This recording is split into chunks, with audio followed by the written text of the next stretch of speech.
Good morning, ladies and gentlemen. Welcome back to the All-American Savage Show podcast. I am your host, John Burr. We had some technical difficulties before, and hopefully we've worked it out now. And I am joined today via Skype with Tony. Again, I apologize for this. It's my bad. Hopefully everybody can hear us good now, and it sounds good. Can you give me a radio check? Are we good? Yeah, I can hear you fine. Perfect. Awesome. Okay, great. So we did this before, and unfortunately we had some feedback, but we're back now. So again, Tony, welcome to the show. Appreciate you being here. We were connected through a mutual friend on social media from 18 Chronicles. He's a Green Beret military meme page, and we've known each other for a while, and he actually turned me on to you. He was like, hey, you need to get this guy on the podcast. And,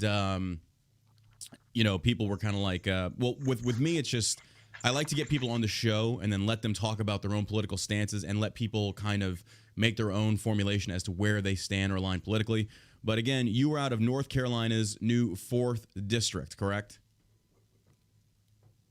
That's correct. Okay. At least as it stands, right? At least as it stands. So North Carolina picked up a new seat after the census, an additional seat. Mm-hmm. So they redistricted. Of course, whenever that happens, no matter which side does redistricting, so in the North Carolina House right now, the state representative is controlled by Republicans. So the Democrats don't like the new districts, and so they filed a lawsuit. So that has to go to court second week of January. And once that happens, we'll have a better idea of exactly what the districts are going to be. They should stay same or similar. Always a potential that the courts, flip the table upside down. But we're moving ahead as if, the 4th is going to remain the same. I am going to run in whatever district. Actually, representing my neighbors is important to me, as we were talking about before. In our first kickoff of this, it doesn't make sense to me for someone who's never visited or lived in a district to run to represent them. I would even go as far as to say that should be changed as far as a legal thing, right? Like you should only like a sheriff, right? Sheriffs have to live in the county for a certain amount of time before they can even run to be sheriff. So why isn't it that way with representatives? Just saying. No, it's a good question, I think, because I know like Nancy Pelosi and places like, and people like her, that they have ran as career politicians for a very long time. And you look at their districts and they're just complete garbage, and yet they still remain in Congress for years on end, and it doesn't seem like it really accomplished much. But so here we go. Let's just get into it. To give people a brief synopsis of who you are, you did 24 years in the Coast Guard, is what I'm seeing here, right? Yeah, totally. No, all my love to my Coast Guard brothers. One of my best friends on this planet is a Coastie. I had to do that. I had to do that to you. I'm sorry. I'm only 5'11", so I think you have to be 6 foot tall to be in the Coast Guard, because that way, if you fall off the boat, right? Something like that. I don't know their rules, right? So I was in the Army, man. I went the Special Forces side. I was a combat diver, the scuba teams, if you will. So I did play on the water a little bit, but not as much as a Coast Guard guy. But some injuries kind of made me decide to get out of the Army. I thought my operational career was over, and it didn't really work out that way. I got healthy, and I went to work over in the intelligence agency, different places over there over the last, that was since 2004, 2005 timeframe. And I got back in the Army after 8 years breaking service, but I got in the 20th Special Forces Group, which is one of the National Guard, aka Reserve Special Forces groups. And now I got back in 2012. Since then, I've been working down at, we call it the ASD, the Advanced Skills Detachment at Group Headquarters.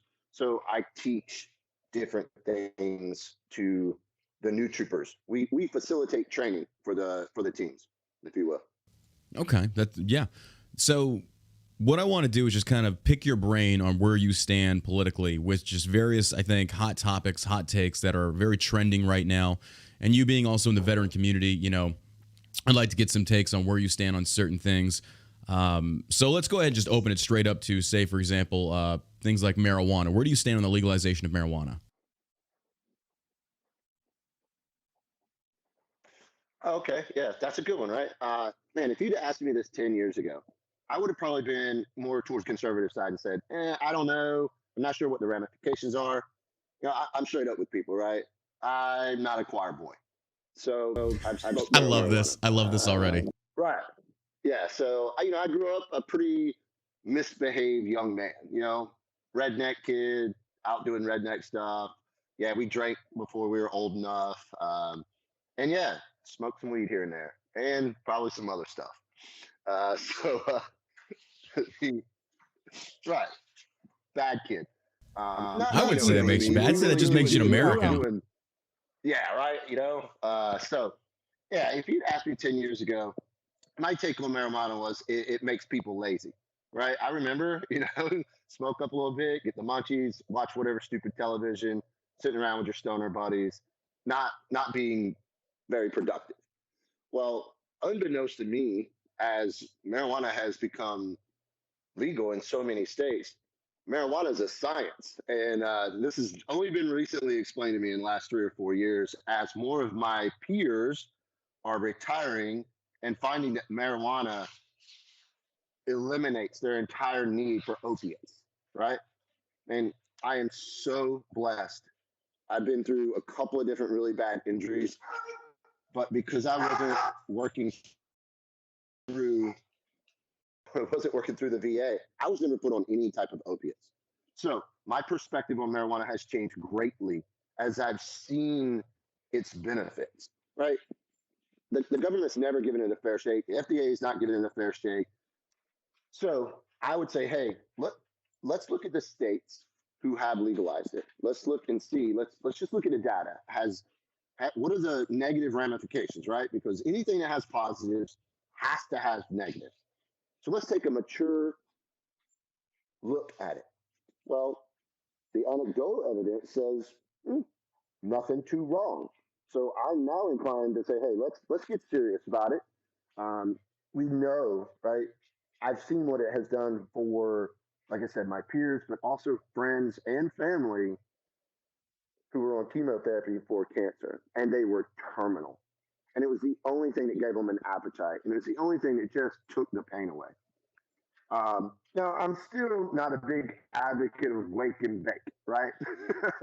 So, if you get in, well, I'll tell you what, I can back it up like this. I very much take the stance that if what you are doing doesn't harm other people, then okay, man, what you do at your house, right? Go do it. As long as you're not hurting anyone, a child, your neighbors, then we need to look at making that legal if it is illegal. So when it comes to marijuana, I look at it like this. We have to have a mature conversation about it. However, in the interim, if our representatives and senators want to keep it federally illegal, right? They keep putting young men in cages over marijuana. Wrong answer. Wrong answer, right? Well, either way, it's illegal. So whether the answer doesn't matter or not. Right now, the fact is it is illegal. And certain quantities will put you in jail for a long time. So if our representatives on Capitol Hill want to keep it illegal, I want them to take a urinalysis every month. I mean, military has to piss test. So while they're up there partying, all this stuff, we people in jail, and that's just more of that double standard horse shit that has me running in the first place. So if you're not going to make it illegal, I want you piss test. I think that's fair and balanced. Yeah, In the I think long run, that's let's have a mature conversation about it. yeah, that's definitely fair and balanced to where if you have elected representatives that are essentially saying that we can't have this, it should be made illegal, then they themselves should be forced to adhere to the same kind of standard that society does, saying, to prove that you are not on any kind of illegal substance. So I like that because I mean the same stance should be taken to where it's kind of like your salary, congressional salary, should be based upon the GDP based upon where you're actually representing, and I think that's a very fair thing. All right, so I like your stance there. What about term limits for elected officials? Where do you stand on that? Absolutely. 5 for House of Representatives, 3 for Senate. All right, so that's 10 and 12. Uh, and now I'm willing to play on those numbers based off of what the constituents, what the American people want. Right? Anything you ask me about today, I'm always going to reference 3 things. Right? The Constitution, the 10 Commandments, and the constituents. Right? 3 C's. So, what does the Constitution say? It's actually a pretty cut and dry document, right? Somehow lawyers have convoluted it. The Supreme Court has done whatever it's done with it, and our representatives seem to want to wipe their asses with it. So there's that. The 10 Commandments, man, it's the 10 Commandments is a pretty decent little document, right? That any religion, or if you don't have a religion, the 10 Commandments we can all mostly agree is a pretty good set of guidelines. And then, of course, holy crap, what do the constituents want? Right? To me, it seems backwards as I run for representative for people to ask me my stance. Seems to me I should be asking the people I want to represent their stance, and therefore that's my stance. Again, that might seem crazy, but Well, I do have to ask you this then, based upon that premise, because we'd had Representative Crenshaw on the show before, and thank God we got a Green Beret running, because I'm tired of hearing about this goddamn SEALs all the fucking time. We need some Green Beret blood in the office, or in the Congress now, because everything's Navy SEALs. So, so with that being said, it's a very good point that. And this is something I discussed with him. I said, do you, in fact, represent your own individual political ideals, and that's why people vote for you?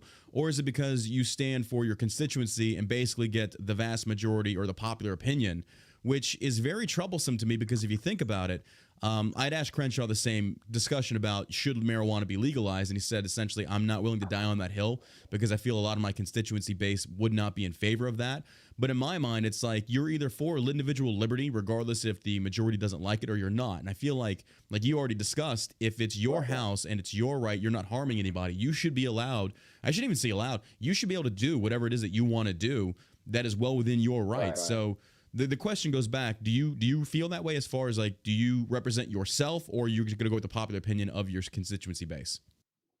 Oh, I mean, okay, so let's be realistic, right? If I have to consider those 3 things I just mentioned, the 3 C's, of course, my own perceptions and biases are going to come in play.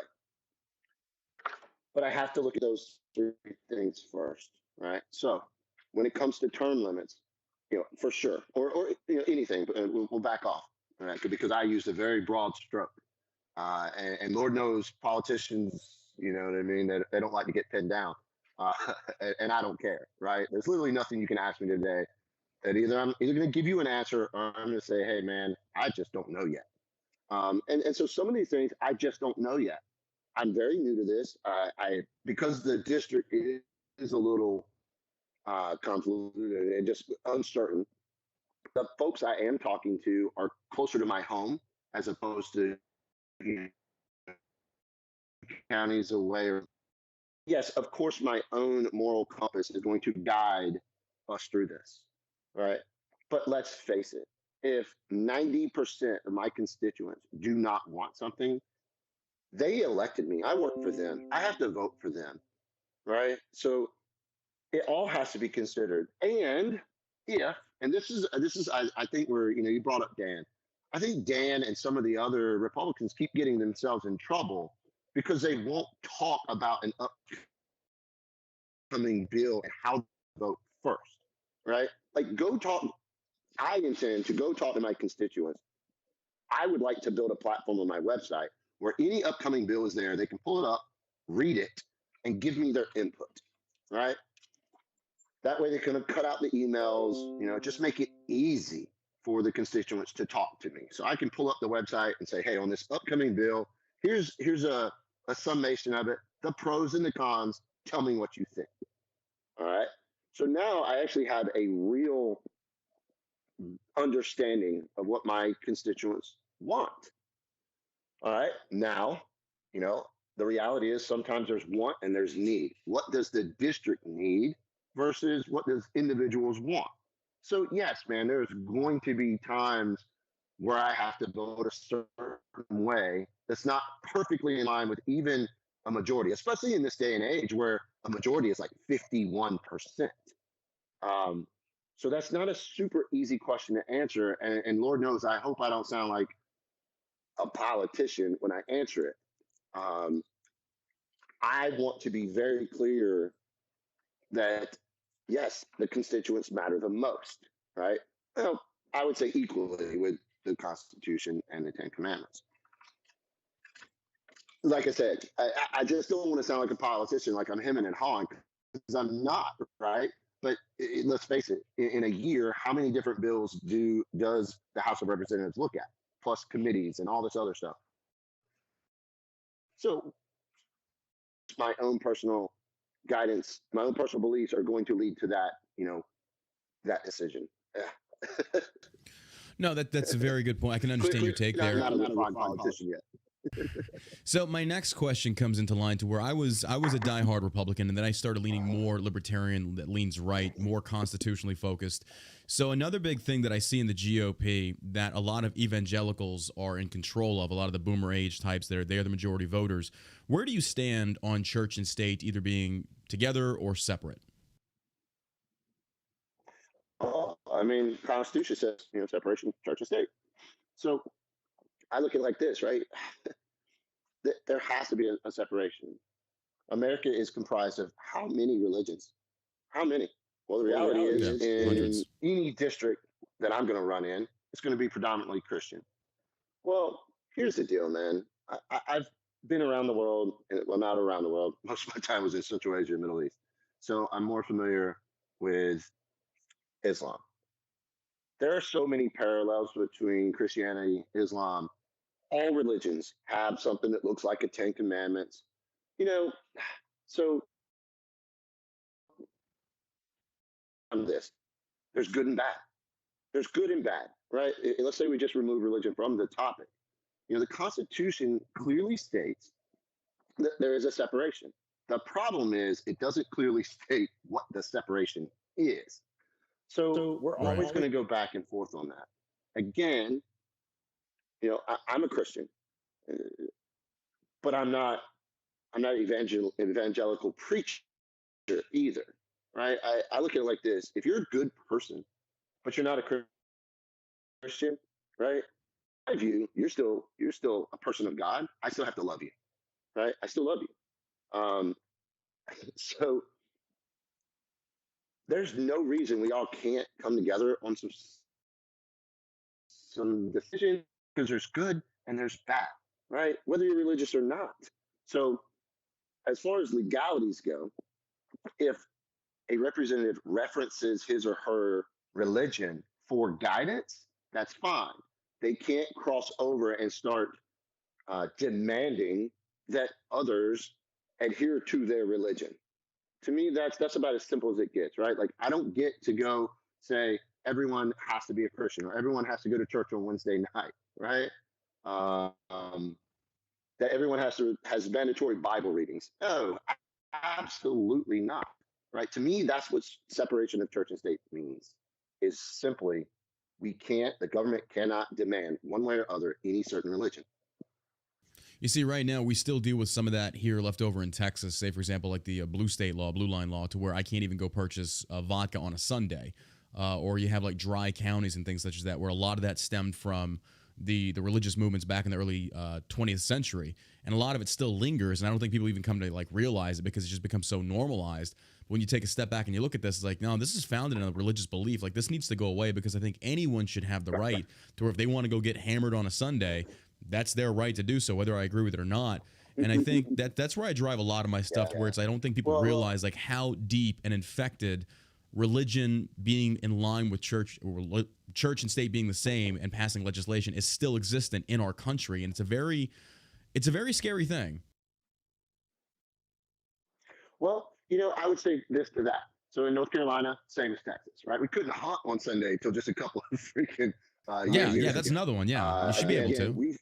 Right. You can't buy alcohol on Sunday mornings. So a lot of that stuff is starting to go away, right? So 100 years ago, the majority believed that was the way to go. Or fast forward 100 years, 50 years, whatever it is, my generation is the first product of parents from the 60s and stuff like that, where we're starting to understand that, yeah, and accepting this idea that freedoms are across the board, right? Equal, right? So if you don't believe in drinking on Sunday, cool, don't drink on Sunday. But if you want to drink on Sunday, cool, right? Because let's Exactly. face it, there are a lot of Christians that buy a case of beer at noon and then watch football and drink. So like, it's really just those type of laws are just PETAs, right? Pain in asses, pain in the asses. Uh, you know, yeah, they just need to go away. I mean, and again, go back to letting adults make adult decisions. If they do something to harm someone else, there are clear ramifications for it. No big deal, right? DWI is illegal no matter what day it is, right? So who cares what time you buy your alcohol? I agree. What I'm seeing now, though, moving on to the next topic, is that what we've seen in the last 6 years is that President Trump has had a very tight hold over the GOP in regards to who he's endorsing, if you can get Trump on your side. Where do you stand on President Trump as far as how he is, his policies? Like, what's your overall opinion of him and how his presidency was and what he's currently doing? All right. There was one question I wish you hadn't asked me. I got to throw you the hard balls, man. I got to throw you the hard balls. Candidate. I know. Absolutely no, and I appreciate it, right? Because people deserve to hear. So here's the reality. Right now, there are three parts of the Republican Party, three sections or cliques, whatever you want to call it. There's the Trump side, America First, which I don't necessarily think those two things are necessarily mutually exclusive, right? Like you can be all for putting America first, but maybe you don't like Trump that much. And then, of course, so there's the Trump, and then there's the opposites, the Liz Cheney's, the Rhinos, right? And then there's the people who are like, hey, both of those aren't doing anyone any favors, right? We already have left versus right in America, right? And now you got over here the right, they're separated by Trump versus Rhinos. And again, the folks in the middle. All right. So, hey, let's everybody stand down. Of course, we know the Rhinos got to go, right? That's what I call the renovation of the Republican Party. The Rhinos have to go, right? They're not even Republicans. They're the people I blame for where the country is at right now. Let me ask you this: what in your opinion constitutes being a rhino? Okay. That's a good one, right? Because that is a term that is definitely thrown out there with a lot of vagueness. Yeah. So to me, a rhino is the person who is constantly compromised, right? The representative and senators who have constantly compromised over 20 or 30 years or even 10 years, however long they've been in office. When I say compromise, they've just not fought back, right? They have legislation to pull things back, the wins that the Democratic Party has obtained, right? That the majority does not support. They are, like the word says, Republican in name only. They're too moderate, right? Not necessarily in their stances in how they deal with Democrats. They've allowed things to be taken from us. They vote for raising the debt ceiling, right? All the things that conservatives are supposed to be against, they've allowed to happen. So to me, that part of the Republican Party has to go. So when it comes to, back to your original question, the hard question, Trump. If I had my way, this district, whoever runs in it, wouldn't have a Trump endorsement, right? The Republicans, whether they're Rhinos, Midway, or the Rhinos, whatever, all the Republican Party would just stay out of these races and let the people decide who they want to vote for, right? Because right now, a Trump endorsement is a big deal, especially to a lot of up and coming, Yeah, right, even younger especially younger, because they feel like there's a lot of energy in that movement. Younger candidates, they thrive off of that type of energy. Uh, I mean, and the reality is, I may be running against Bo Hines. Right, he's a young man. He's 25, maybe 26 years old. Yale graduate. He's in law school, I believe, at Wake Forest. Don't quote me on some of this stuff. Long story short, young guy, a lot of family money. He is desperately going after a Trump endorsement. It almost makes you want to. Does he? Is that what's good for America? So for me, I would just no endorsements from any political leadership. Um, as far as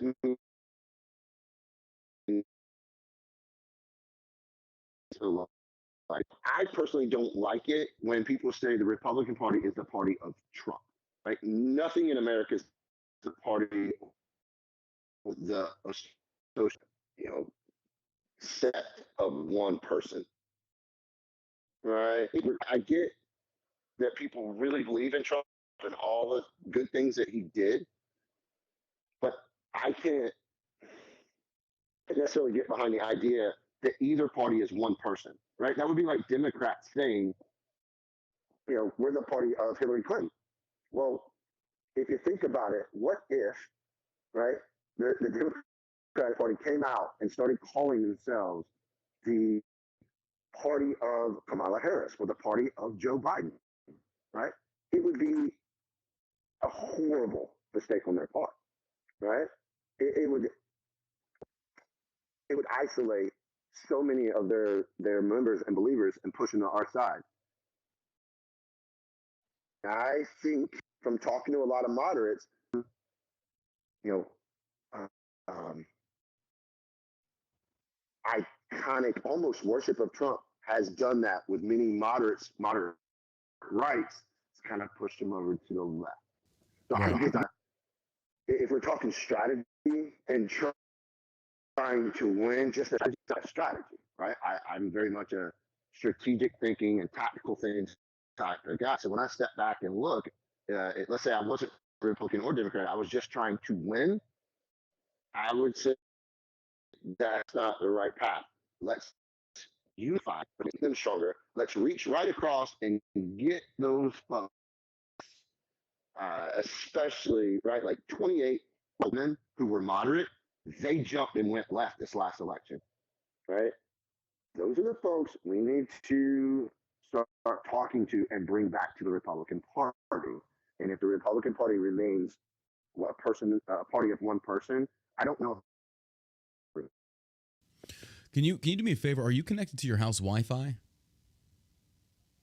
Could you possibly disconnect? You're coming in really choppy all of a sudden. If you could disconnect on your phone, okay. Let's see if that clears it up a little bit. And I get what you're saying. Like I actually agree with you there. I think that it becomes very dangerous when one person becomes the ideological figurehead of a singular party because, it's very scary. So this is something that I know you're going to get a lot on the campaign trail. You're going to get a lot of heat from Democrats on this one. I just know how they work and how they operate. You being prior military, they're going to look at you as if you're probably going to be like an authoritarian figure and things such as that. Where do you stand on foreign conflict involving America's military? Or let me backtrack. Where do you stand on the wars in the Middle East now that the 20-year wars are over? Looking back, what are your thoughts on this? Yeah, man, I have about 9 years of my life in Central Asia and the Middle East, right? Over 30 deployments. I took my job seriously, and I was always willing to go to work. Here we are. I'm a much more mature individual now. Throughout the whole process, man. All right, screw it. Let's back all the way up to 9/11. Man, when that happened, all of us wanted to do was get to Afghanistan and deal with Al Qaeda. And I was lucky enough to be able to be part of that initial push. It didn't take long before we started seeing the conventional army come in, take it away from SOF. We had won the war. I was walking around Jalalabad, Afghanistan, in Nangarhar province, one of the most contested provinces, cities in the last 15 years. I was in J-Bad. Yeah, you went to J-Bad, so you know. When I was out towards the Korengal. We were in the Pesh River Valley, Korengal, Cop, Michigan, all that, yeah. Right. That was bad. That was bad area. That was very bad area.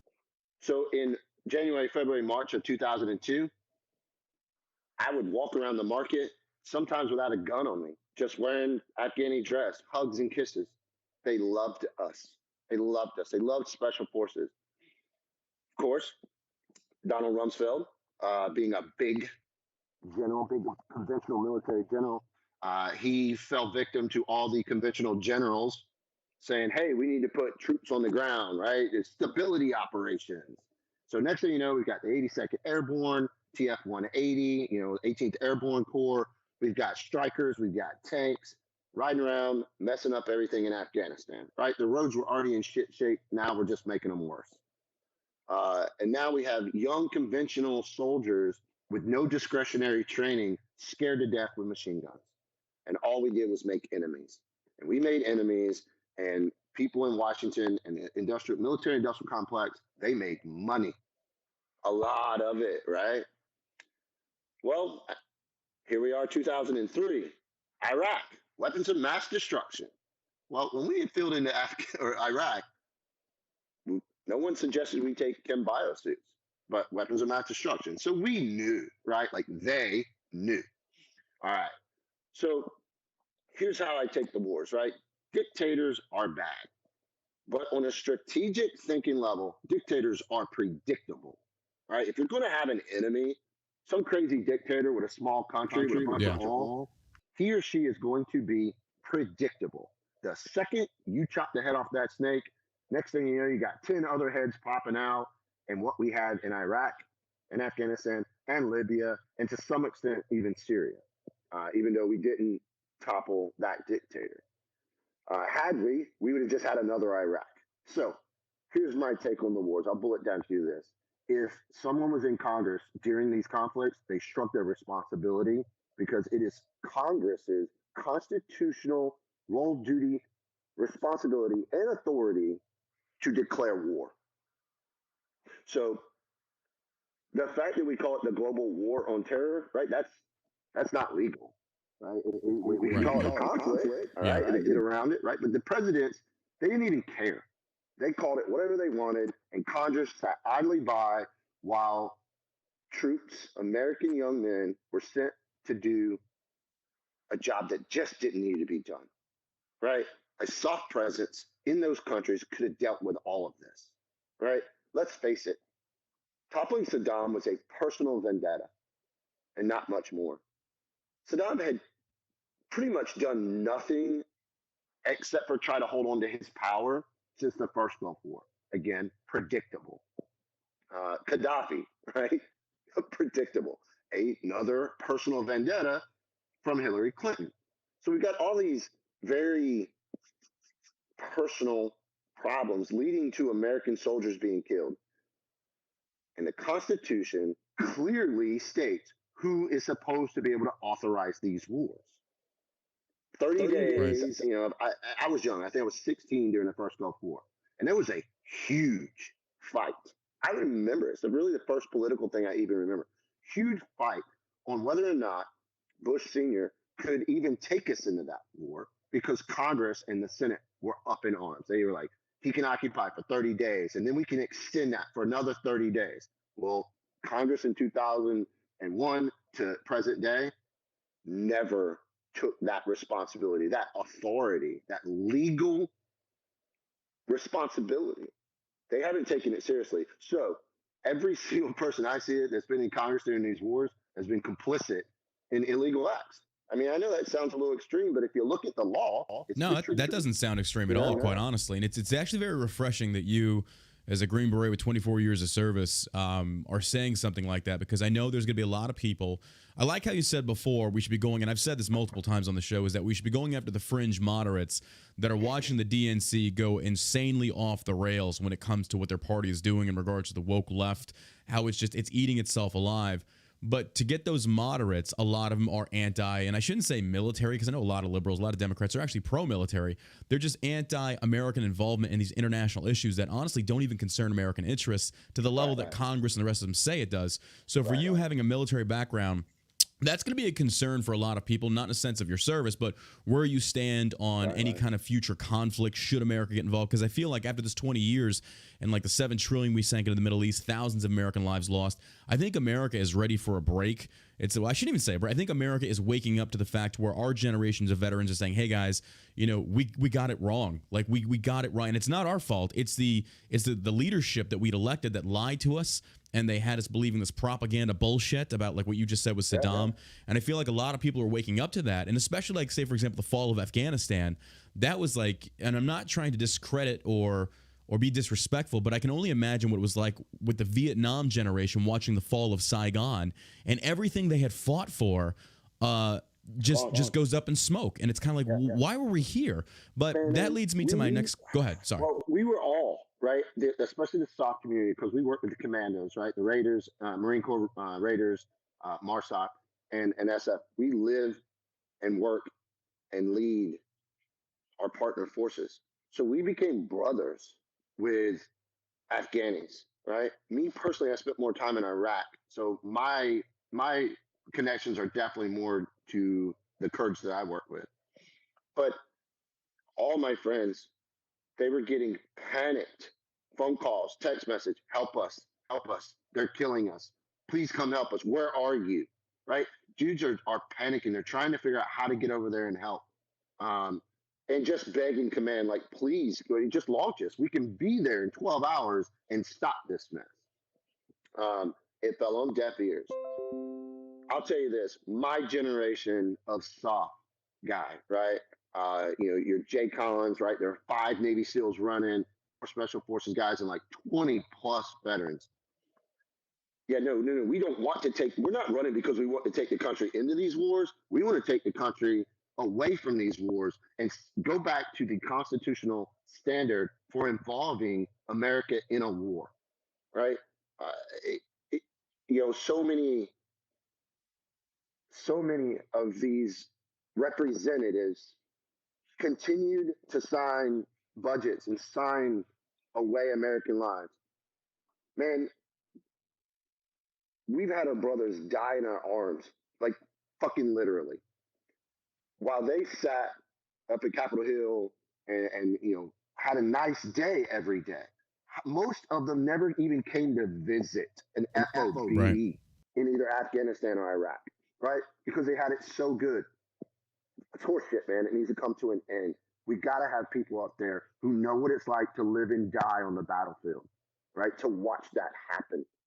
And for someone to even think that I'm some type of war dog, that I would take us to war, freaking absolutely not. But I will promise you this, if the time ever comes that we have an enemy cross a line, it just needs to be super decisive, very violent, and end it quickly. And we have those capabilities. There's really not a country on this planet we couldn't deal with in a matter of days, right? Our boys, right? Our young men and women in the military are the most capable, intelligent, ready soldiers. The problem is, do you really feel that way though? I mean, seeing how the military has gone woke with Miley and Austin and the rest of these guys. Right. No. I said the young men and women. They're ready, right? Americans are ready. Like, we're ready to get down whenever, right? That's just our culture, right? We're Americans. But no, like find me a lieutenant colonel or two that I would trust to lead my battalion into war right now. Now, please go find me a couple of generals that have the spine to look at the president and say, hey, sir, this is not the correct course of action. We have this, and this standing by. We have these assets. We've got JSOC. We've got the baddest freaking, we got AI ready to go. We don't have to put but a few of our best, our highly trained on the ground for the forward absorber, the AFO mission, whatever you want to call it, rain hell down on our enemy, right? And put them back in their corner. And then we hit them with sanctions, rally our influence, make our allies that we spend so much damn money on come to our help, isolate those countries, and make sure they get on board and behave in a world stage. Right? To me, I know it's probably very simple, and a lot of people would say, "Well, Tony, I've heard this since I was a young junior 18 Charlie. Well, you don't understand the big picture." Okay, sir, explain it to me. And I also want you to explain to me, who you've been talking to outside of the military, and when you retire, where you're going to take a job, sir. Yeah. So accountability, man. Oh, there's a lot of that. Yeah, there's a lot of that. You mentioned 18 Alpha Chronicles, man. That video he made the other day about senior leadership, looking at guys like us coming up, and they're like, no. Yeah, they know how it works. But yeah, I saw that as he's on the money. He's definitely on the money. That's why I love the military meme pages. And you take this is my advice to you. Talk to those guys because they have a large sphere of influence. They know what they're talking about. They're very intelligent, and they understand our current culture as far as social media goes. And that's what's made a lot of politicians like Crenshaw, Madison Cawthorn, even AOC, the Squad. It's made them very prevalent in the common Americans' lives because they know how to effectively utilize social media and speak the lingo. So to go back to what we just talked about in regards to the wars and things such as that, let's take it a step further with the Patriot Act. And then I want to go into the Second Amendment. Where do you stand on the Patriot Act? So the Patriot Act is a gross overreach, right? I mean, there's only been two presidents to hit the pause button on the writ of habeas corpus, due process. One was Abraham Lincoln. The lie that is Abraham Lincoln is one of the worst in American history, right? I always tell people, please go study Abraham Lincoln. He was the closest thing to becoming tyrant king our nation has ever seen.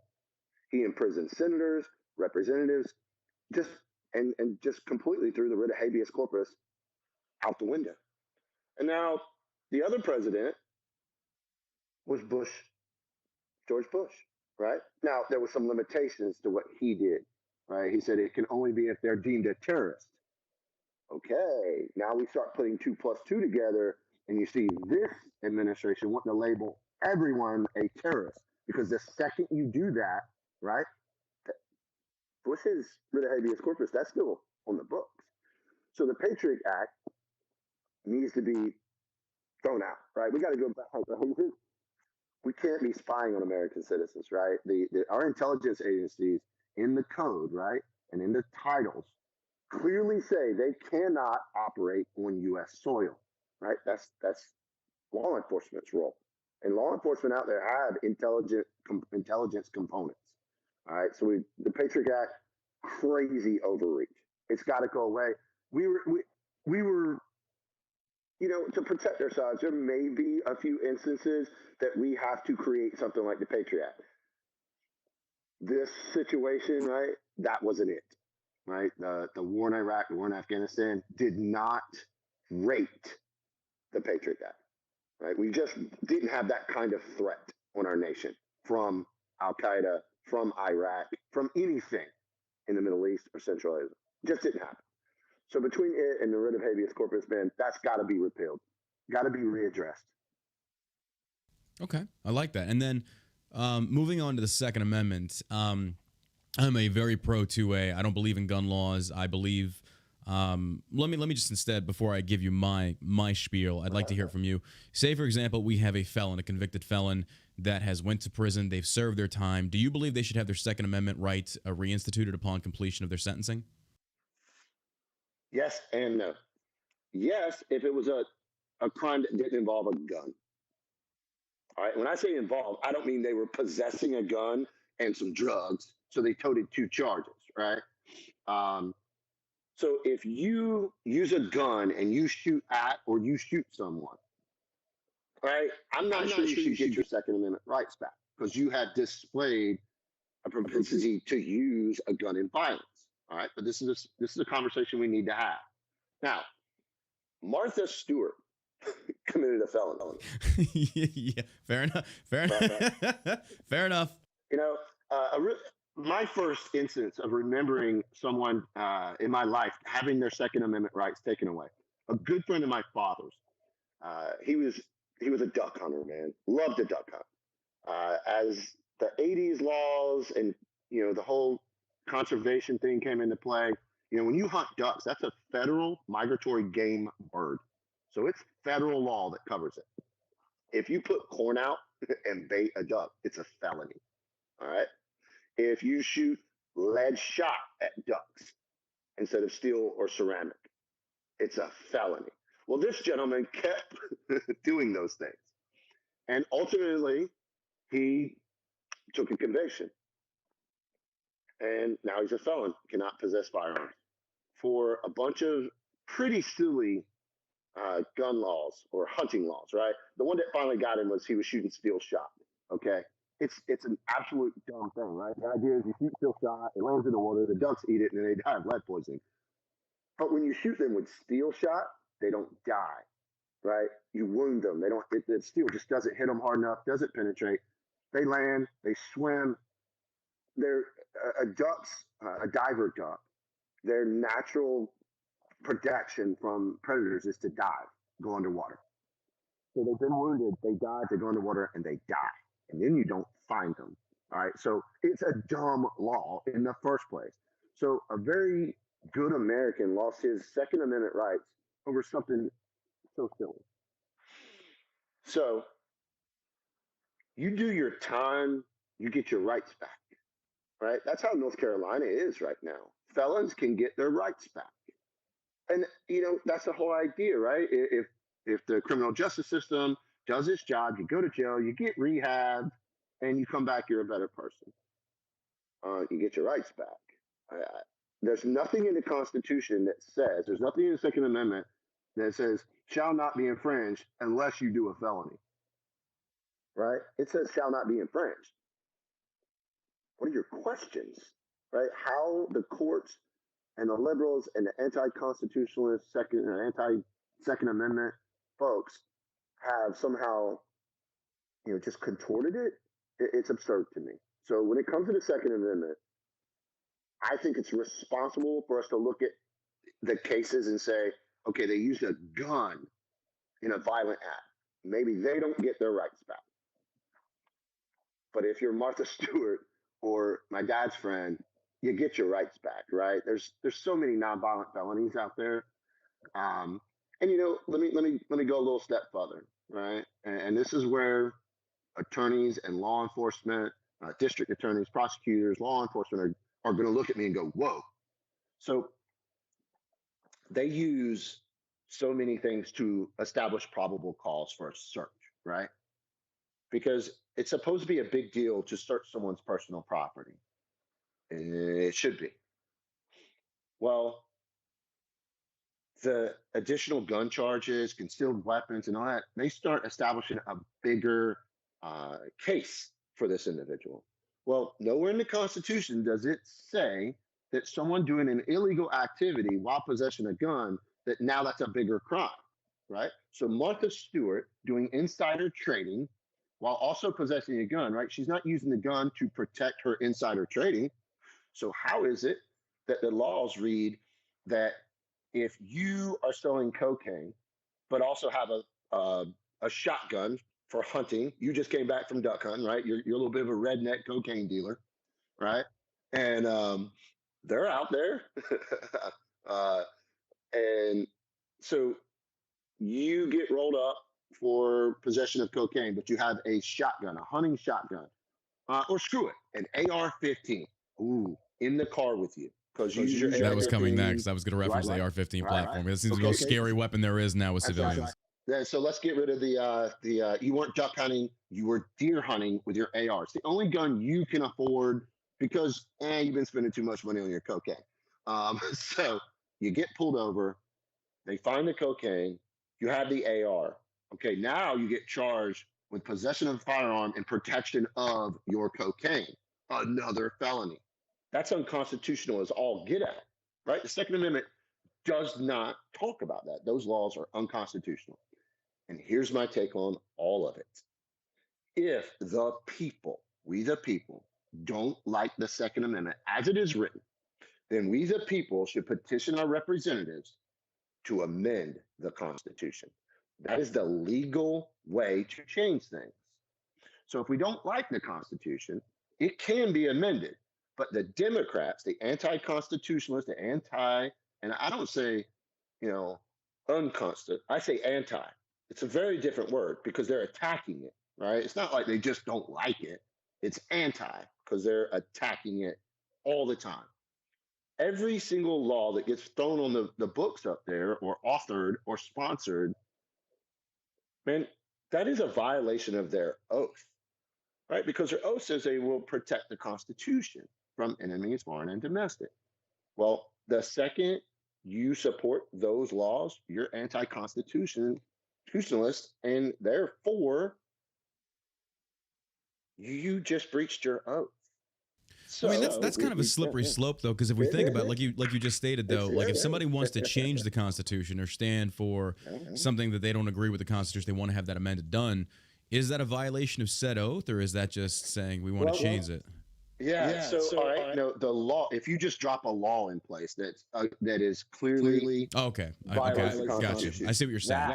That is violating the oath. Now, if you propose to amend the Constitution, there is a legal process for that. That's pro-Constitution because now you're working within the left and right limits of the Constitution. So, people will say, well, damn, Tony, because a lot of people don't know how the amendment process even works. All right. So, first of all, the president has no play.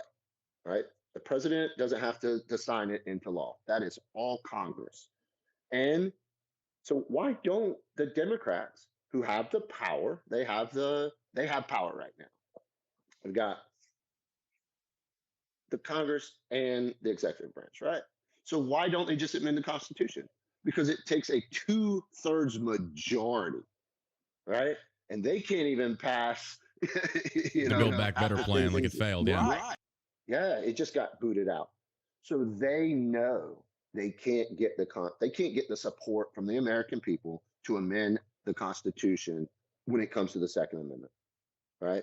They know it. So instead, they just keep slipping in bullshit anti-2A, anti-Constitution laws that do nothing to prevent crime. They do nothing from criminals possessing illegal firearms.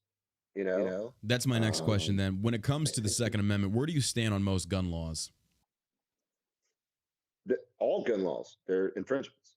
All of them. I like hearing you say that. I'm glad you said that. I mean, and again, it goes back to if there is a gun law that the majority of Americans support, then let's amend the Constitution. And now the argument is settled legally and constitutionally. I feel like I have to clarify on that one real quick. What you just said, the process of which to amend it, I agree and I respect that. But that's not you saying that you were in agreement with gun laws. That's saying if they wanted to do, yeah. I just want to clarify because I know people are going to try and take that and they're going to twist it. What you just said was the legal way of doing it versus, yeah. Because I know how people are. I know how social media works. Like, oh my God, this guy just said he's pro gun laws. Like, no, he's pro doing it the legal way. Yeah. No. Okay. I'll be clear. Every single gun law out there, every permit we have to apply for, every tax stamp we have to pay for, is anti-constitutional and illegal. I tell people all the time, and I have no problem saying it. And don't take legal advice from me. I always warn people about that. Just like you don't want to take accounting advice from me. I do not have a concealed weapons permit,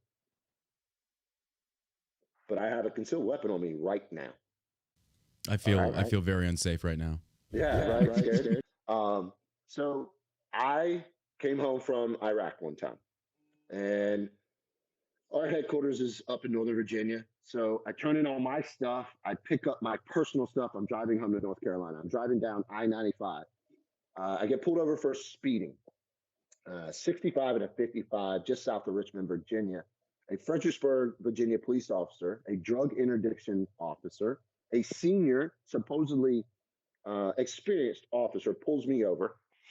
And I say, hey, officer, my Glock is in my computer bag in the back seat. Crew cab, F-150, stock truck. I look like this, bro. I probably don't look like a drug dealer in any profiling sense of the word, right? I just look like a dude. Like I look like this only a little bit younger.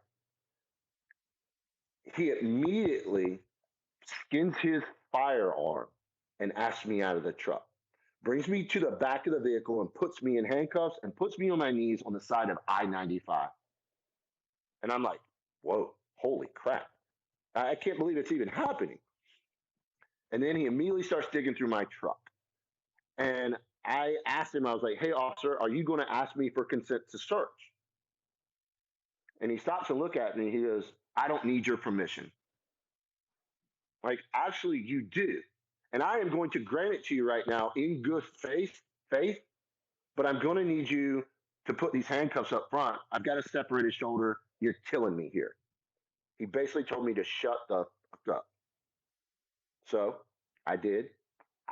I'm in handcuffs. I'm in a pretty vulnerable feeling state at this point. Long story short, luckily his supervisor, a sergeant, showed up and they didn't take me to jail. But I did take a concealed weapons charge because my North Carolina concealed weapons permit had expired while I was in Iraq. I was like, hey man, 30-day grace period. I've been in Iraq, bro. Freaking, I'm like, if you pull my phone up, there's some pictures of me in Iraq just from the last pictures in my phone. They didn't want to hear it. I was like, look, pull up this number, that number, Chief of Police, Wilmington, North Carolina, Chief of Police, Raleigh, North Carolina. Call these guys. They know me. They didn't want to hear it. So, yes, I took a concealed weapons charge. Cost me just over $4,000, if I remember correctly, to get my pistol back and get the charge thrown out. What? So, I didn't renew my concealed weapons permit. Yeah. What's the point of having it if they're not going to freaking observe it anyway? Or at least give you some leniency when it comes to, number one, you were just serving your country or going home from deployment. I understand that. So, and I think that's definitely changed a lot in how now our society views the police. Because it used to be like, I think when we first pushed this whole support the thin blue line, it was in the wake of the BLM, a lot of people going after the thin blue line. But now I think that with the emergence of the BLM, whether we agree with them or not, it's definitely cast a light on the law enforcement community that says basically, it's not that we don't like the police, but it's that we should never trust the police. And it's not implying they're bad people, but it's almost as if like you cannot leave power unchecked. There has to be checks and balances. The same with the military, the same with politicians. So I want to keep going with this. When it comes to, let's move the conversation forward with President Joe Biden now. I'm pretty sure I probably know your opinion on him. Not a big fan of him. He's going to do a talk today. We're not sure what he's going to discuss, but where do you stand on the vaccine mandates? So there are a lot of vaccine mandates, right? In the military, they poke us with stuff all the time, all right? But with vaccines that they've been around for a while, they've been tested. This vaccine continues to show problems that no one seems to actually want to talk about. It was rushed through testing. There's all kinds of information out there that's pointing to it's not completely safe. It's not completely safe. So, hey, man, let's just hit pause. Let's just pump the brakes a little bit and look at this mandate. Let's be a little more intelligent about it, right? If we now have almost 2 years of data, who's dying? Who's getting, an acute sickness from it? Who's not really affected by it? And if we say, wow, older people, obese people, people with diabetes, people with other things, other medical conditions, other diseases, if those are the folks who are dying, and there's a lot of data that suggests that, well, maybe we push not a mandate, because I'm not for mandates, not on this one. I'm not on the government mandating a damn thing, right? Unless it hurts other people. So let's face it, if this disease was actually killing everyone, then maybe we look at a mandate. But the data just doesn't suggest that, right? The military has had a mandate shoved down its throat, and they've got like less than 1% of the military has died of COVID in the last 2 years. That doesn't make any damn sense. So if we start looking at it from a mature perspective and we say this demographic needs to take the vaccine, well, then we can have an educated, mature campaign to educate these folks and say, okay, your grandma who has diabetes, she might benefit from the vaccine. However, your son that's 16 years old and plays football is super healthy, yeah, he probably doesn't need it, right? We look at the data and say, well, children inordinately unaffected. Yeah, man, we're not telling you that your kid has to take this very experimental vaccine. It's scary to me. I promise you this. Like, me and Melissa do not have kids. But if anyone told me that my child had to take this vaccine right now, I would be like, you. Absolutely not. It's not happening. My kid will stay on my property and not leave here. And don't you dare come on here and try to poke him with a needle or else. The government is supposed to support our culture at its fundamental level, right? Keep the roads paved, you know, uh, just help support our society and our culture. And now it's the other way around. The government lives just to feed itself, right? So to answer your question, these mandates, man, they're absurd because there's just a blanket, you will all get vaxxed or you're going to die. Well, that's absurd because we have 2 years of looking at it. I've had COVID twice, and yet here I am. And yet here I am healthy. The first time I had it last fall, 2020. I was in Idaho mule deer hunting in the backcountry with a backpack all by myself. No cell service, no nothing. It did not affect my hunt. I had the sniffles, I had a cough, I had the headache. Probably didn't cover as much terrain as I would have if I hadn't held it, right? I was a little tired, but I still got my mule deer and I'm good. Why? Because I'm fit, right? I'm resilient. I got it again this year while hunting in Alaska in the backcountry. Now, I must have had a different variant, right? Maybe I had the Zulu variant because it did put me on my ass, right? Admittedly, I had a really bad headache. I had a fever this time. And for 2 days, I didn't hunt. I pretty much just moped around camp, sweated, had the fevers. And then 2 days after most of the symptoms were gone, I went out and got my big bull moose. And I was tired for a couple of weeks after it. But here I am. I'm fine. So when we look at all this stuff, if we could just stop with the left versus right, if you don't get mandated, if vaccinated, if you don't get mandated, if you don't get vaccinated, you're somehow evil. If you do get vaccinated, you're somehow, just a pawn. Hey, man, why don't we just stop with that crap and have a conversation about it and figure out who benefits from the vaccine? Had we done that from the start, how many older folks and how many sick folks could we have kept alive with the vaccine? Well, we'll never know because we were too busy trying to make sure everyone got it. So there weren't enough of it. There wasn't enough of it. Where do you stand with government stepping in and closing down small businesses for the sake of public safety? Absolutely not. Hell no. I am a small business owner. I used to own a gym in Wilmington, North Carolina. Had this happened when I still owned that gym, ain't no way I would have closed. I would have been one of those people you heard about standing up. My small business, I did not close it. I teach people to shoot. I teach people to drive. I teach people all the stuff that I did in the military, or at least all the stuff I can legally teach them. And they would ask, mask or not, up to you, brother. I'm not wearing one. If you don't want to come train with me because I'm not going to wear a mask on the open range, I understand. Right? I understand. No judgment here. No judgment, right? I don't I don't get to judge people for making decisions that they think are best for them and their families, right? Now, the second a parent does something to hurt their child, that's a different approach. And that's what we're into here, right? Because there are some people out there that really believe the vaccine is good for children. The data suggests otherwise. So their argument is if a parent doesn't give their child the vaccine, they're hurting their child. I say, from my point of view, right? And here's the problem, right? We don't all agree.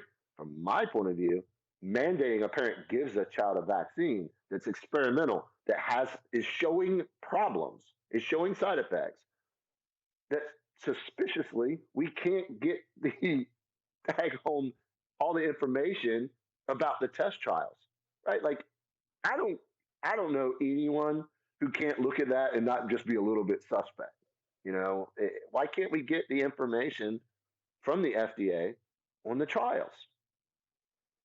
Do you feel I like the just CDC and the FDA have been compromised by not absolutely. necessarily scientists, but instead activists posing as scientists? Oh yeah, for sure, absolutely. I mean, forget the vaccine and the virus, right? Let's just talk about their guidelines for being healthy. You know, we've got a food pyramid, that hasn't been updated, in what 30 or 40 years or something, and yet you can go to any local CrossFit gym and get excellent health and dieting advice, right? From someone who's never even been to college. They're just into it. The information is out there.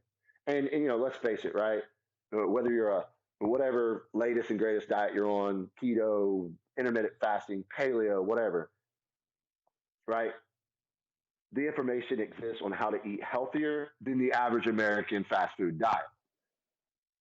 But for some reason, the FDA, there's no warnings out there about fast food. There's no warnings about all the carcinogens that they approve all the time to be in our foods. No, we can't trust that. Of course, we can't trust it. Um, I eat locally. All right, my eggs. So I eat mostly protein. I'm just a little bit of a meat eater. I've always been that way. I eat carbs if when I need them. Um, my meat comes from animal that I've killed. I don't. I'm not into the big farms, right? Because it's mass produced. I understand why it's mass produced. I understand the hormones are given and all that. I choose to take or kill, process my own food. I know how it lived. I know how it died. I know how it was processed. When I don't eat food out of my freezer, meat out of my freezer, I get beef and pork from a very local farm here that's grass fed and finished. Um, my vegetables come locally. My eggs come from our chickens. So I try really hard to be healthy when it comes to that I'm like stuff. really jealous of you over here, man. I'm like in Dallas, Texas. Like Jesus, like I kind of move on a farm. I want my own eggs. Like I feel bad. It's like Right. we have I was Waterbury though, so there's that. man.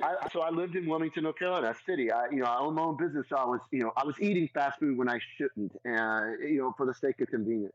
Since moving out here, so because I got blown up pretty good in 2009, coma, busted up pretty bad, TBI. So since then, I've had my blood work done at least once every 6 months. I typically uh, get it every quarter.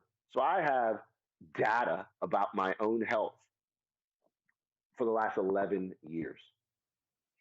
So I've seen upticks and downticks, and it's very much the only variables in my life are what type of exercise I'm doing, whether it's endurance or mostly straight or something a little more CrossFit style. Those are the three variables there, and then it's the food I eat. So as I've watched that change over the years, I've watched my own health parameters go up and down, right? And again, it's just one case, so it's not a very good scientific study. It's only my personal perspective, personal experience.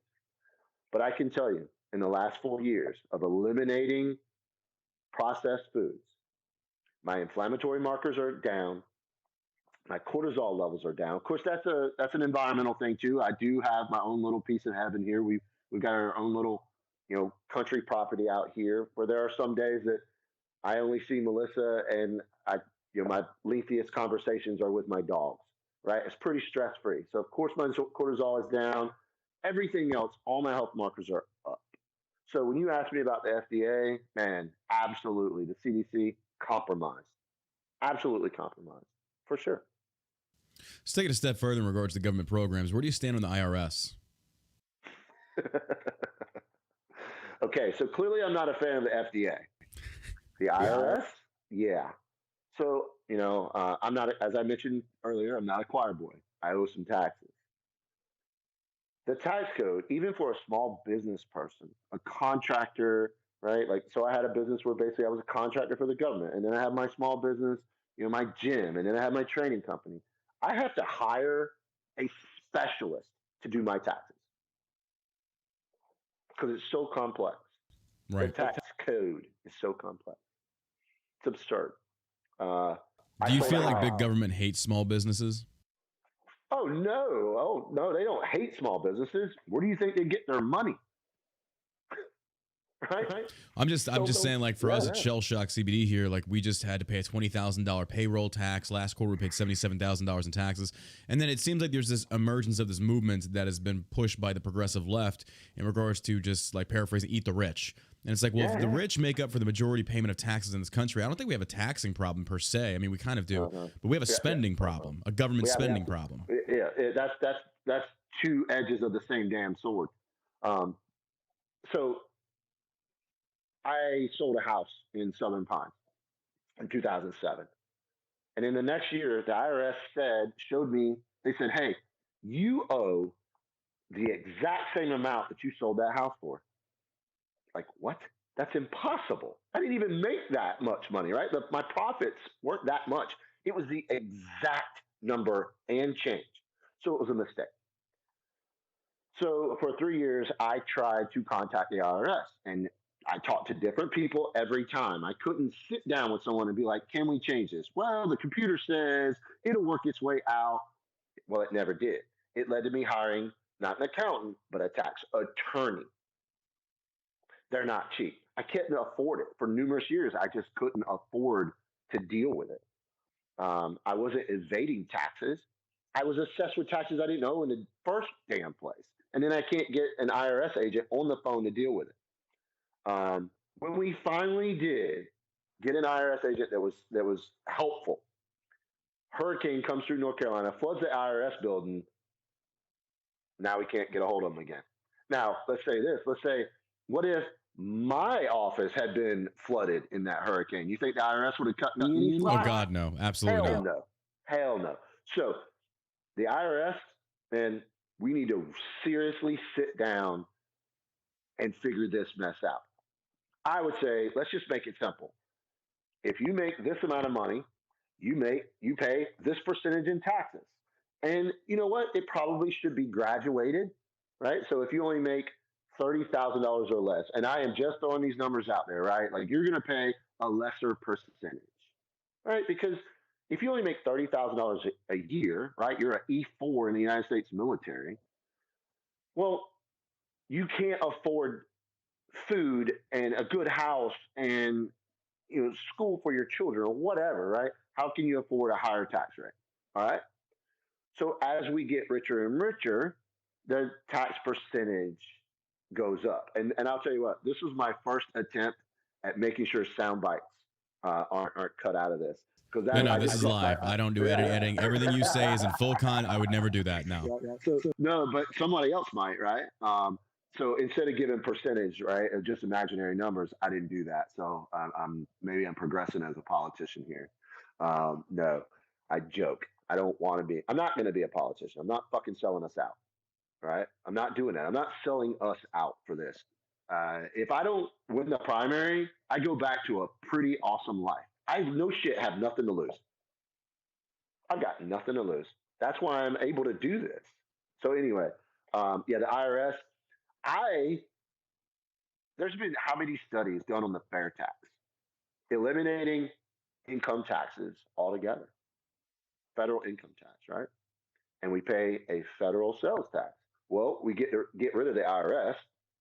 We get rid of the IRS. How much does the IRS cost taxpayers every year?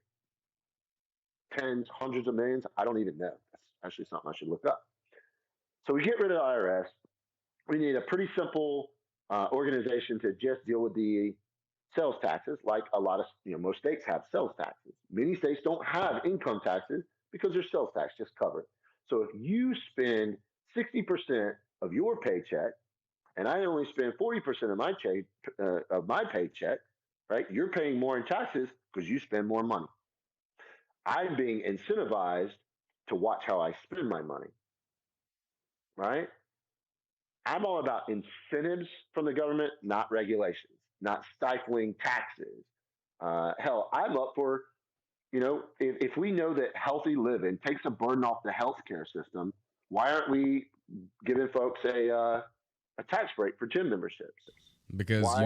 you know why. If they can create, I mean, big pharma, stuff like that, if they can keep you medical is a good lucrative business, like, and it's not going anywhere. These people are making insane amounts of money. They're keeping us sick, and it goes back to what you talked about. Why are there no warning labels on fast food? Because I've had this conversation multiple times. The leading killer of Americans is heart disease and things similarly related as poor eating habits. And even in the veteran community, we're like at an 81% obese rate in the veteran community alone. So how much does that contribute to veteran suicide, things such as that? But you don't see the government or the FDA or anything pushing any type of good, I don't want to say propaganda, but informational pieces where it's like, hey, maybe don't be a fat fuck. Maybe go out and walk. Maybe go out and exercise. Take care of yourself, especially with COVID. You know, we talked about that the number one killer of COVID is the obese people. And they're not going to take that stance because, like we said, circling back to what we were originally talking about, they're making so much money. They're making so much money right now on these vaccines. Johnson & Johnson, now they're developing a pill. And it's gone like off the walls. I had one of my employees, he came down with COVID. He's obese.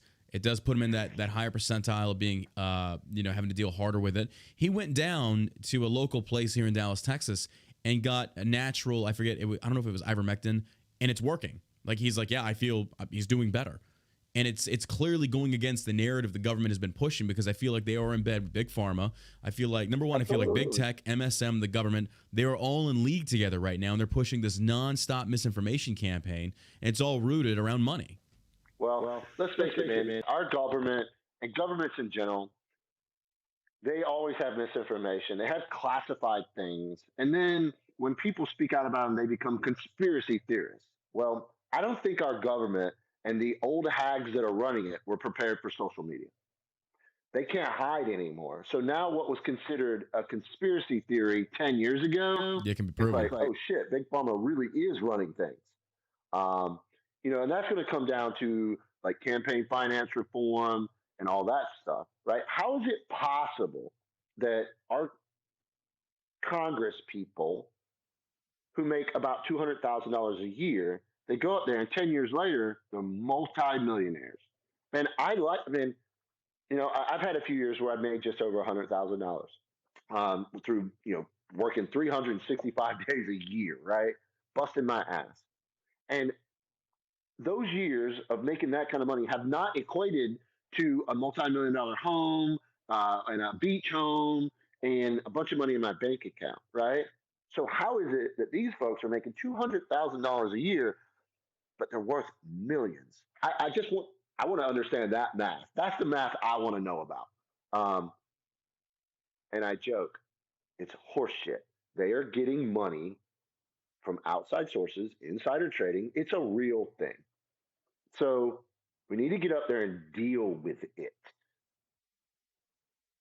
It's got to happen, right? It's modern day corruption, and it's insane, right? Like, you go to a fourth world country, man, their corruption is real simple, right? You get pulled over by a police officer for speeding, you give the cops 20, and go about your way.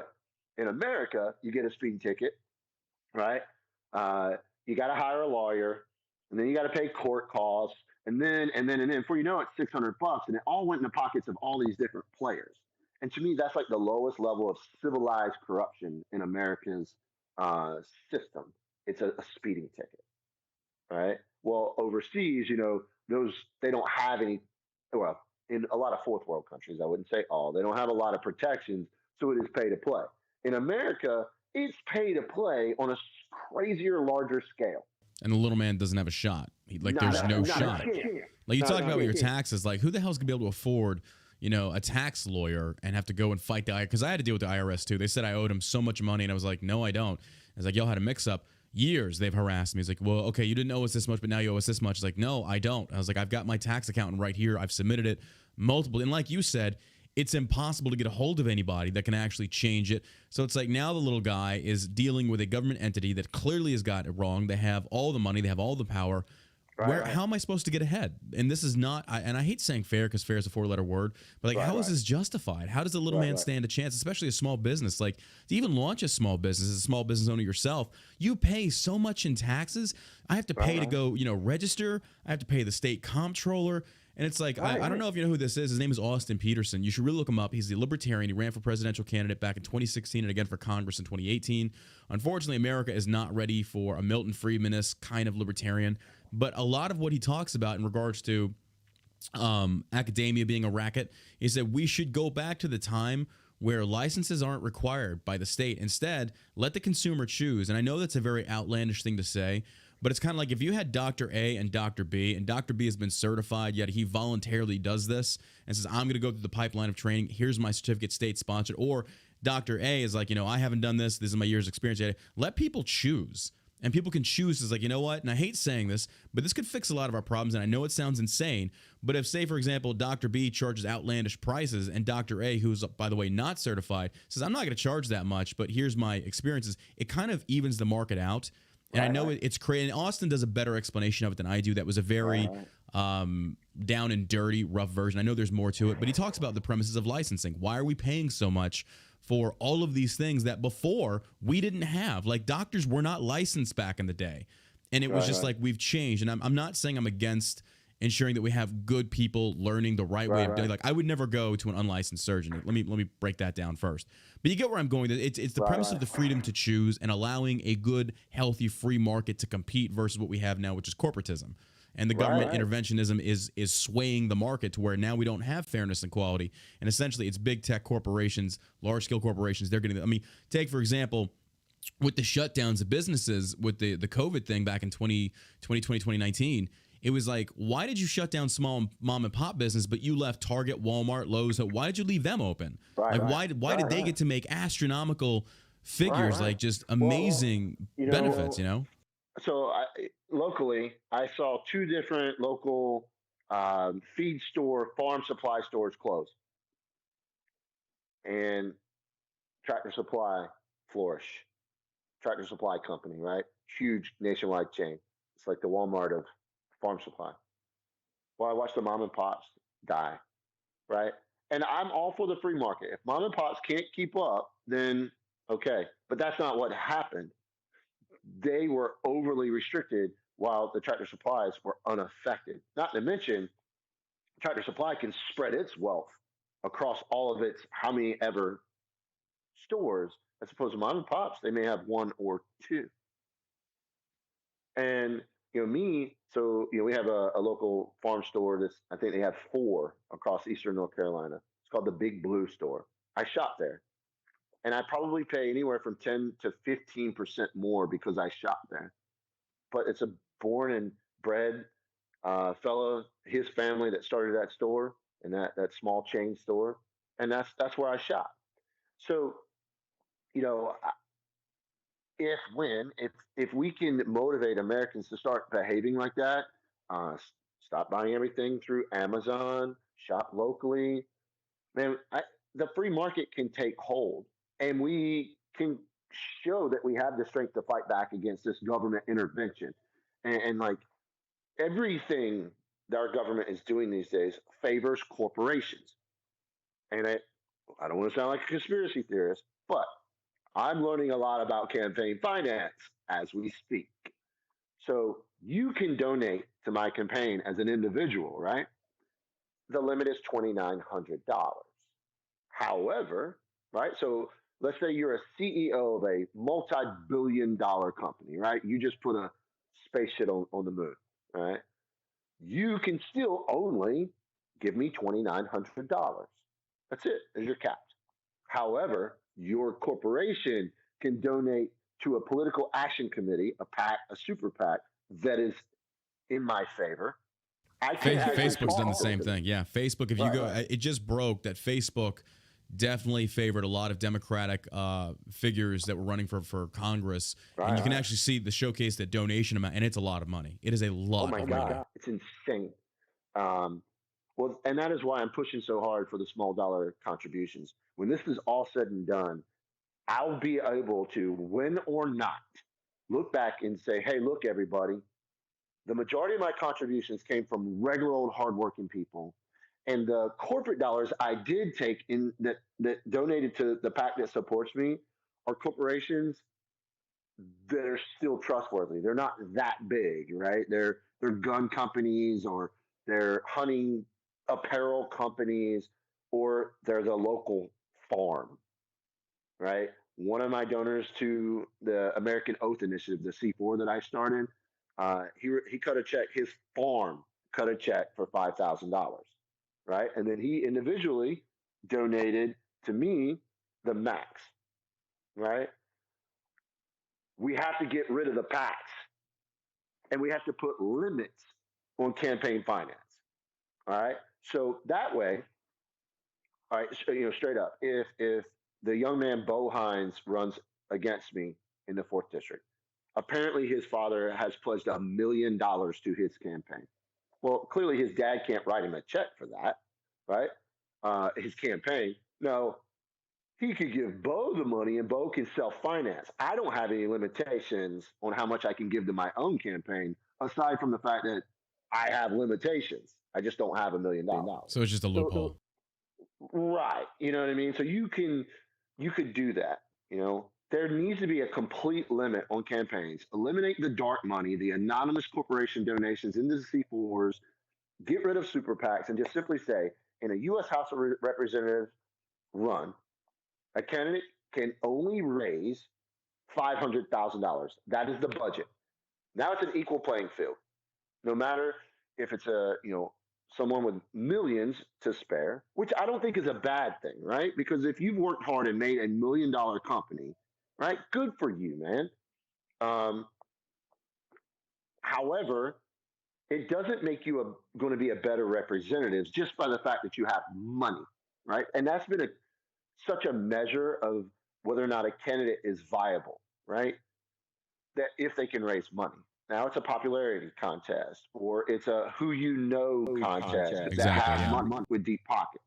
So the average person, right? My neighbor stands zero chance of winning a congressional race, a House of Representatives race, zero, right? And he's a great guy who would probably do an awesome job, but he stands no chance because he has no one to back him.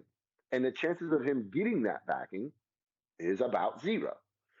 So if we can, in campaign finance, get rid of the C4s, the PACs, right, all the dark money, corporations can no longer, in any way, shape, or form, donate to a candidate. And have any sway or influence over that political, yeah. That would be a huge start, along with term limits. And here's another piece. How about a retirement age? I mean, that keeps getting pushed because it was 65, wasn't it? And then it got pushed to like 60. Well, no. I mean a retirement age for Congress and elected. Oh, yeah. Okay. Ooh.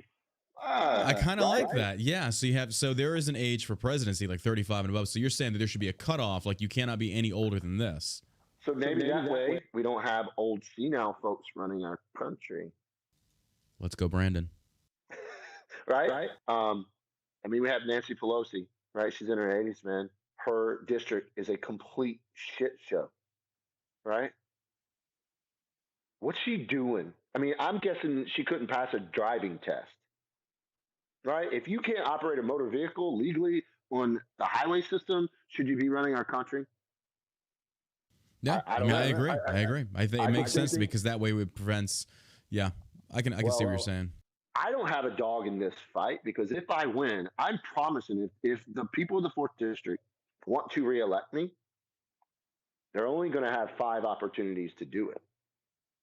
I will not, and this is my promise, I will not accept an additional term beyond 5, 10 total years. It's not happening. We need term limits and we need a retirement age. And I think that number is 68. I think that's fair, right? The military is 62. The national number is 65. Let's face it, people are retaining their youth longer, even into their early 70s, even 80s. But that's not common. So we got to pick an age. And I think it's 68. Maybe it's 72. Maybe it's 74. But we need to sit down and talk about it. Like, when is the most Americans losing their, cognitive agility, right? What's the age? What's the average? And if the average is 71 years old, that's retirement age for federal elected officials and appointed judges. I can understand that. I like where you're going. I mean, that definitely warrants more discussion, but we've got to wrap this up. I'm posting in the comments where everybody can find you. It's on Instagram.com/Tony_Cowden, Cowden. The link I'm posting in the chat. Okay, so Tony, what is your website where they can find and donate to your campaign? TonyCowden.com. www.TonyCowden.com. So TonyCowden.com. It seems a little goofy to have a website with my name, but not at all. The consultants who I've hired, who I trust, are good people. They're like, you need name recognition. You do. Yeah. Yeah, you definitely do. That's just part of it, like for social media stuff. Like, so we posted it again. You're on Instagram. Are you on Facebook? Yes, it's just Tony Cowden. Is there anything else you want to share with the audience? We do have a Twitter that we just set up. I just haven't started actioning it yet. I will here in the next couple of days. Welcome to like the world of social media and the insanity that comes with it, bro. All I can suggest is on Twitter. Twitter is a leftist echo chamber. You should be on there, but good luck. Don't read the comments. It'll suck you in. It is cancer. It is literal cancer. Yeah. Well, like I said, man, I'm gonna give it a whirl. I really appreciate you having me. All I can tell is folks who are watching this, you know, I've kind of come up with two basic phrases in conversation with folks. And one, to me, it's the donor, not the donation, right? The $5 donations I've gotten have led us to I think we're over $56,000 in 5 days of small dollar contributions directly via conversations on Instagram. That $5 to me is huge, right? So it's the donor, not the donation. And the other thing is, man, I promise I'm not going to waste people's money, not in this campaign and not when I get to DC. It's just that simple. You know, all I can tell folks is that I'm going after this for righteous reasons. And, you know, all I can offer to try to prove that, because everyone's skeptical, right? We've had some vets get up there and not really do what we thought they were going to do. I'm telling you what I'm going to do. And I promise I'm not going to sell us out. I have nothing to lose here. I've got a great life. This is not the thing I've been chasing my whole life. This is not a dream of mine. This is kind of a nightmare of mine, right? I didn't take a full-time job in Northern Virginia 15 years ago and stayed a contractor because I didn't want to live up there. The city drives me insane. I am very much a country type fellow. So I'm giving everyone my word right now that I'm not going to sell us out. Heard it here, folks. You heard it here first, folks. Again, the website is TonyCowden.com. On Instagram, it's Tony_Cowden. You can check them out there. Also, what is your Twitter? Is Tony Cowden? I'm going to have to get back to you on that. I don't know yet. They literally set it up last night for me because I was dragging my ass and not doing it. And they're like, you got to have one. I'm like, all right. So in my email right now, I believe, is my login information, all that stuff for it. I know one of my consultants has posted a couple of things on there for me. So it's got to be Tony Cowden or something close to that. Well, brother, much luck to you. I hope you get it. I appreciate you coming on the show today, spending your afternoon with us. I know you're a busy guy up there. You said you had a lot of chores to get to. And we'll be pushing this. I'll send you the link to the podcast. It'll be live on Twitch already. And then once it's uploaded to iTunes and Spotify, I'll shoot you the link, man. So again, best of luck to you. Thank you. Thanks for having me, John, man. Huge. I really appreciate it. Right on. Absolutely, man. Take care. All right.